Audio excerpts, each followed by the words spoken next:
there is a lack of compassion being demonstrated by the people who are in the internment camps, by the people that are holding families, children, babies in cells without access to food, water, health, the proper health care needs. In some cases, they aren't even given diapers to cover themselves. Just a lot of aspects of why this is not okay, a lot of problems created as to why this is not okay. It is not the first time we've had this in our history. If we look back at the Japanese internment camps, we see these same issues. We feel like it's time for us to say, not again, not with anyone, in no situation do we repeat this history. I'm responding to the inhumane conditions on the Texas border where children are being separated from their families as they cross that border from Mexico. And I relate this back to a time in history during World War II when Americans of Japanese descent were interned in camps during World War II. These camps stayed open for 3 years until the Korematsu decision in 1944, handed down by the Supreme Court, said these camps were illegal. And they've come to America for the hope of safety and peace and opportunity.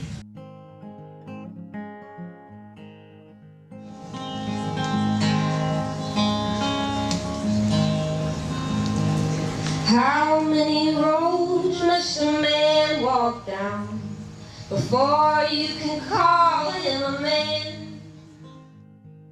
And how many seas must a white dove sail before he sleeps in the sand?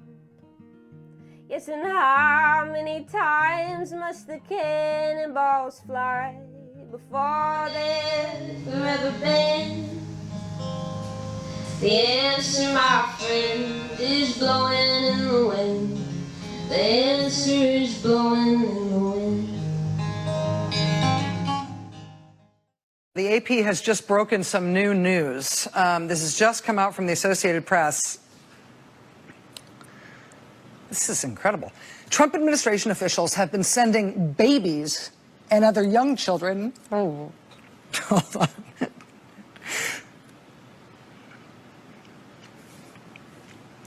To at least three tender age shelters in South Texas. Lawyers and medical providers just, I think I'm gonna have to hand this off. Yeah. I can't imagine being a mother, having my child torn away from me. I can't imagine what the children must be feeling in these camps, not knowing where their mother or their father are. People don't leave a home country if they feel safe, if they feel secure, if they have a good life and a good home and opportunity for their children. People come to the United States for the promise of a better future, for safety, for comfort, and for peace. I think, you would never leave everything you love behind, your home, your family, your heritage, your sense of community. I don't think you would ever willingly leave that behind unless there was hope for something better, for a new start for yourself or for your children. I think the situation that is occurring in several of these countries, I think if we research our own history, we can look back and see where we had a hand in creating these problems. And so it's, they walk miles and miles, weeks and weeks across countries to get here. I think that it's important that we sit down and listen to what the concerns are and we address them. I don't think anyone leaves home with just kind of on a wing and a prayer. I think they come determined. I think they come ready to work.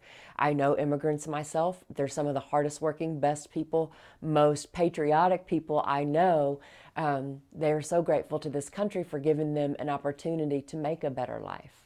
People like my family came to the United States for the American dream. My family came in the 1840s from Ireland in response to the potato famine. They too needed a place to welcome them in the sight of such misery. People who are coming to the border now are coming because their world is collapsing and they need to protect their families and their children.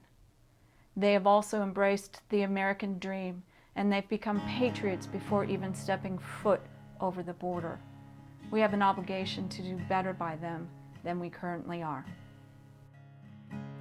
There's a place where I've been told every street is paved with gold, and it's just across the borderline. And when it's time to take your turn, here's a lesson that you must learn. You can lose more than you'll ever find.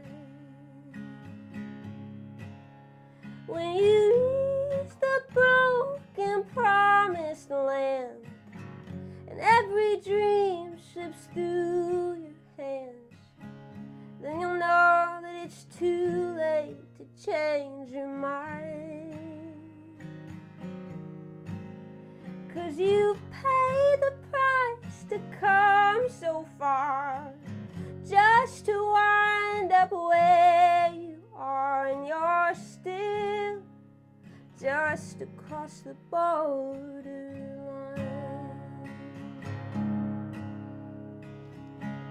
Up and down the Rio Grande, 1,000 footprints in the sand reveal a secret no one can define.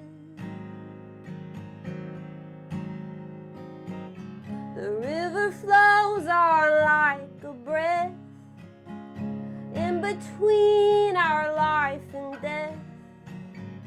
Who's the next to cross the borderline?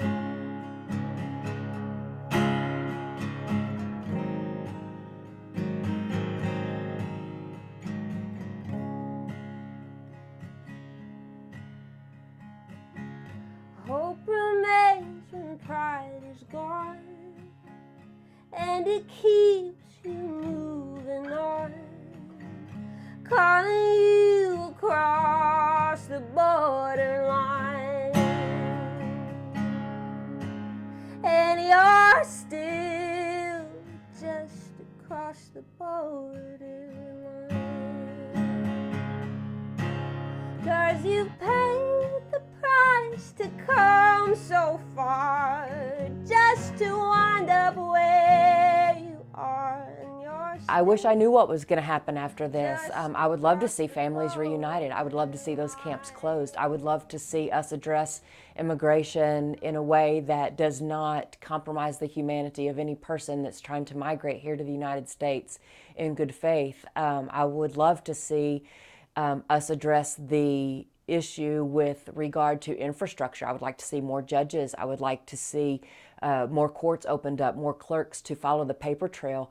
You know, we have this situation at the border, and I feel a little bit like it's smoke and mirrors, because if you compare the numbers of people coming in at the border to the number of people who are flying here on visas who remain here unchecked, it's minute. So really the infrastructure needs to be addressed to solve the problem. But in the meantime, I think we should absolutely make sure that families are kept together. There should in no way be 10-year-olds caring for younger children. They lose interest, for one. 2, they're not equipped. 3, they're already under duress, worried about their own survival or issues. So, there's just a lot happening that I feel like we can remedy that recognizes the humanity of every single person involved. Yes, and how many years can some people exist before they're allowed to be free? Yes, and how many times can a man turn his head and pretend that he just doesn't see? The answer, my friend, is blowing in the wind. The answer is blowing in the wind.